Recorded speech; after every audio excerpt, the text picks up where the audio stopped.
চীনের নতুন একটি করোনা ভাইরাসের সন্ধান পাওয়া গেছে। HKU5CoV2 নামের এই ভাইরাসের সঙ্গে মহামারী ভাইরাসের বেশ মিল রয়েছে। এতে শঙ্কা দেখা দিয়েছে মাত্র 2 বছর আগে শেষ হওয়া কোভিডের পর আরেকটি মহামারীর কবলে পড়তে পারে গোটা বিশ্ব। চীনের উহানের ইনস্টিটিউট অব ভাইরোলজি নতুন স্ট্রেনটি বাদুড়ের মধ্যে পেয়েছে। এছাড়া এটির সঙ্গে মার্সের সংশ্লিষ্টতা রয়েছে।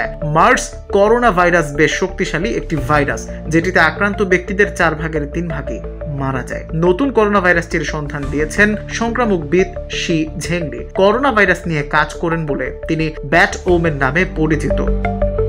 নতুন ভাইরাসটির বিস্তারিত তথ্য একটি বৈজ্ঞানিক জার্নালে প্রকাশ করেছেন তিনি। গবেষণায় দেখা গেছে HKU5CoV2 নামের নতুন ভাইরাসটি মানুষের কোষে এমনভাবে প্রবেশ করে যেমনটি করত কোভিড-19।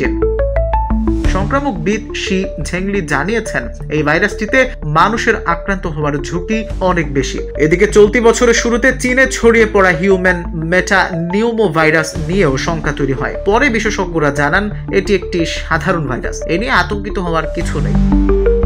2019 সালের শেষ দিকে চীনের উহান শহরে প্রথম করোনা ভাইরাস শনাক্ত হয়। সেখানে তাণ্ডব চালানোর পর ভাইরাসটি ছড়িয়ে পড়ে বিশ্বের 2 শতাধিক দেশ ও অঞ্চলে। এতে বিশ্বজুড়ে 70 লাখেরও বেশি মানুষ প্রাণ হারান।